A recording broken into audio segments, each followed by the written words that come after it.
Hi everyone, and welcome to the Book Refuge, and welcome back to another Valentine's Day week book recommendations / videos about romance and things like that. Today I'm going to be doing dark romance recommendations. I have probably in just the past year started to read some really different, darker, deeper romances, and I find that they just touch a part of your soul where you wouldn't want to live like these people because they've been through a lot of pain, most of them, but also it's like aching and longing and just beautiful to read their stories. So let's dive in. A few of these you've definitely heard the recommendations before because I talk about them a lot, and a few of them are newer favorites for me. So, and not all of these are like 5 out of 5 stars, but I found them interesting and maybe it'd be something you want to try, so that's why I want to bring them up. So the first ones I want to talk about are Church by Stylo Fantme. So I mentioned this just in my video yesterday. I read this and it was unlike anything I've ever read before. It is kind of an erotic thriller. It is about these two, and this is kind of like new adult too because they're pretty young. They're like 22 and 23. It's about this stepsister and stepbrother who he is a sociopath and she is pretty messed up and is like drawn to him. And he is selectively mute because people bother him and he doesn't want to lash out and do anything that would end him up in prison. But he has a lot of dark fantasies and he's looking for someone to share them with him. And he finds that in his new stepsister, and it's twisted. There is a lot of trigger warnings. Specifically, the biggest one for me is self-harm because our heroine really struggles with that. But between the first one, Church, and the second one, Preach, she really goes through a mental change and realizes that though she enjoys certain aspects of what they're going through, she's not going to be treated that way. And so they really go through a metamorphosis through their relationship, and it's kind of fascinating. But again, this is dark. Read the trigger warnings. Look at, just where this goes. Be smart because I'm not your parent. I'm just telling you dark romances, okay? All right. Next, I got to talk about Priest by Sierra Simone, which I know I bring up all the damn time, but I don't care because I love Tyler. I love him so much. And this book is so unique because it's a first-person male point of view. There is only a couple times where we see the point of view of the heroine, and I love that. And the reason why it's in his point of view is because Tyler's the one who's struggling. Our heroine, she's not having any problems. Poppy is happy with her life, and she thinks she has lucked out to find such a sexy priest as Tyler. And he is really struggling. He became a priest because he found his sister who murdered herself after being sexually assaulted by their priest as a kid. And he's the one who found her body, and he's the one who he takes on a lot of guilt for not realizing what was happening to his sister. So as penance, he kind of gives up his life of pleasure and of being a dom and of enjoying women to become a priest. And then Poppy comes into his church and starts confessing her sins of a very sexual nature, and they start a relationship, which is really only illicit to Tyler. And the way that Sierra Simone, the way that she writes this story is that everyone else would be okay if Tyler stepped down from being a priest. His family doesn't care that he's a priest. Even the parish where he is, they want him to be happy and they will understand if he leaves. But it's Tyler who can't get over it. So yeah, this is amazing. There's nothing unconsensual here. It is beautiful. It has BDSM going on, and Poppy and Tyler are amazing, and they will blow your mind if you let it. And it's also so strange to say, but Tyler comes to understand God better through this. And that's hard for me to say because I just don't know how to explain it.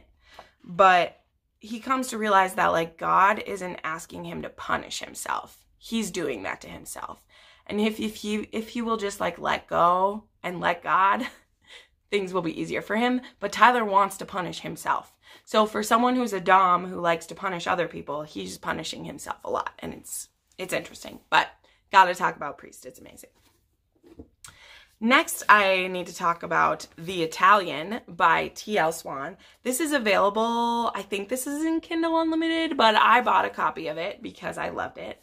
This is about these two beautiful characters, Francisco and Olivia, who meet each other when Olivia is taking a short vacation in Italy. And Francisco he goes by Rico most of the time. Rico is a cop at the time, and he doesn't know that his father is basically running one of the biggest, is the top mafia boss of that place. Somehow he's able to disconnect himself from that. And some stuff goes down and they part under horrible circumstances. And then 5 years later, Rico orchestrates it so that Olivia comes back to town because he just doesn't love anyone else the way that he loves Olivia. And he's never felt the way he felt before. But he's afraid because anyone he loves will be in danger. And he's not the same man he was before. He doesn't feel like he's a good man anymore. He was a police officer. He was an upstanding citizen, and now he's running a crime syndicate that has drugs and prostitution happening in it, and he doesn't know how to reconcile his brain with it or how to, unravel these things. And there's a lot of secrets that come out. And this is dark.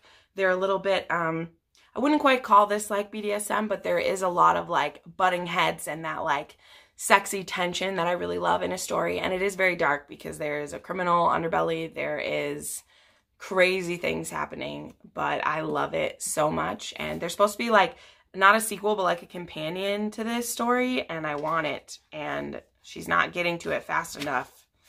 And it bothers me. Also, I super, super love all of T.L. Swan's books. And most of them are pretty dark. She has this huge series by the Stantons. And there's literally 18 million of them, and I love them so much. They're so good. So I love The Italian. It's dark and beautiful, and I love these people. Next, I want to talk about the Wicked Villain series by K. Webster. These are crazy. These are your favorite villains from Disney made sexy and erotic, and it's crazy. And the first one, which I think is Desperate Measures, is Jafar and Jasmine fan fiction, basically, where Jasmine's father is horrible and gets overthrown. It's all set in modern day in a fictional, basically a fictional Las Vegas too. And Jasmine and Jafar have a very interesting relationship, and oh boy. And it's all centered around this club called the Underworld, which is about where everyone meets. It's a neutral ground, basically. So all of the different criminals and all the things happening, nothing's allowed to happen at the Underworld, which is run by Hades, of course. Now, in the second book, which is called Learn My Lesson, Hades and Meg, who we meet both of them in the first book when Jafar and Jasmine go to the Underworld for some, it's also a sex club. Of course it is. Go there for some fun. And Hercules and Meg have been together for a very long time. Meg is actually a switch, which means she can either sub or dom, depending.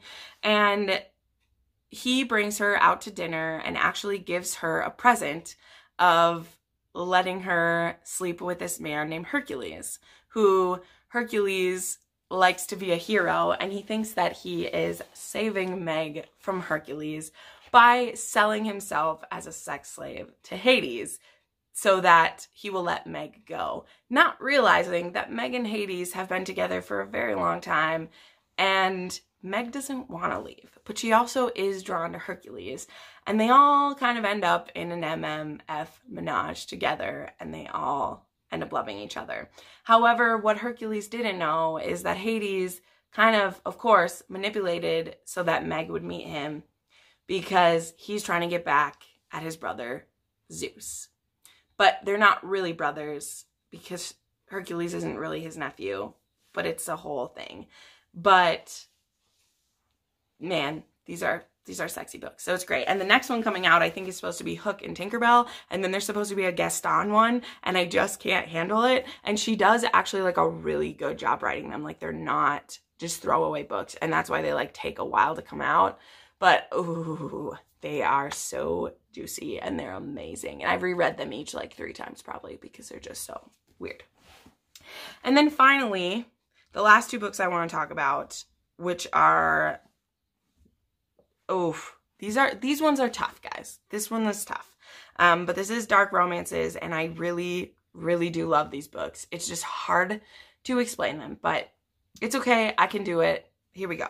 So the next 2 books I have are Asking for It and Begging for It, which actually make a sexy picture together. I can't remember how they go. Here we go. They make a sexy little thing together here. So these books are about Jonah and Vivian, and they both have rape fantasies.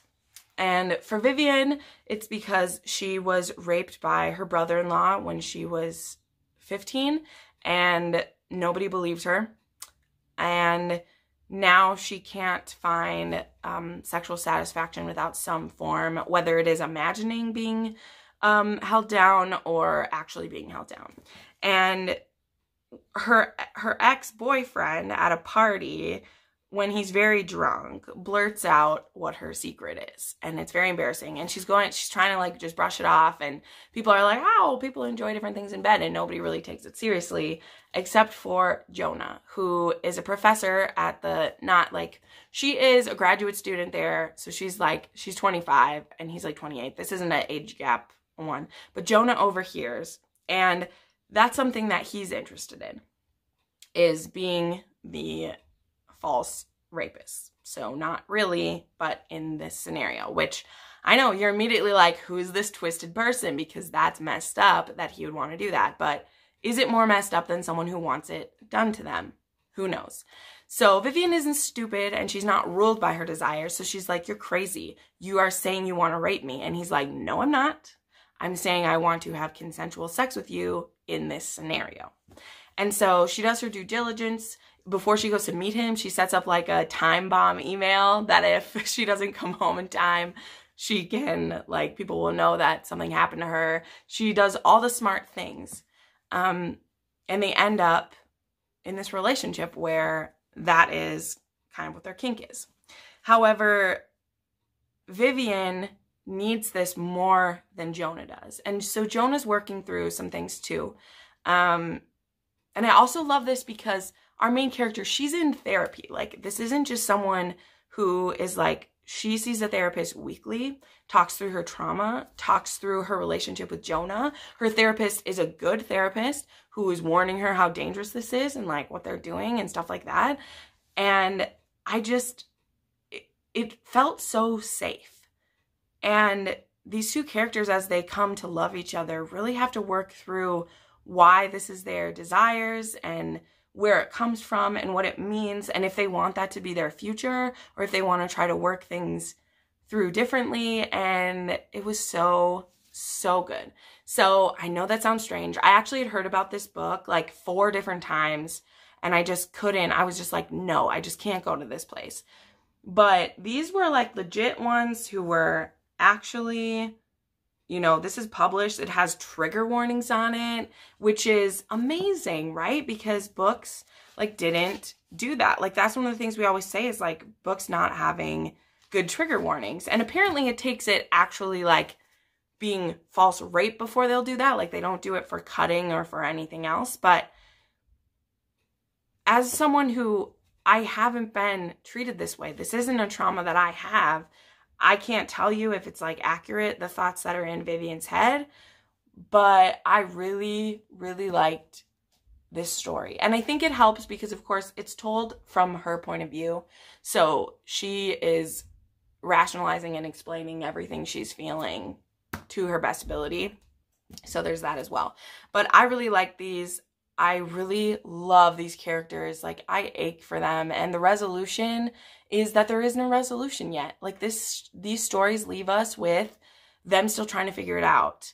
And I like that because it's real. And there isn't just an HEA.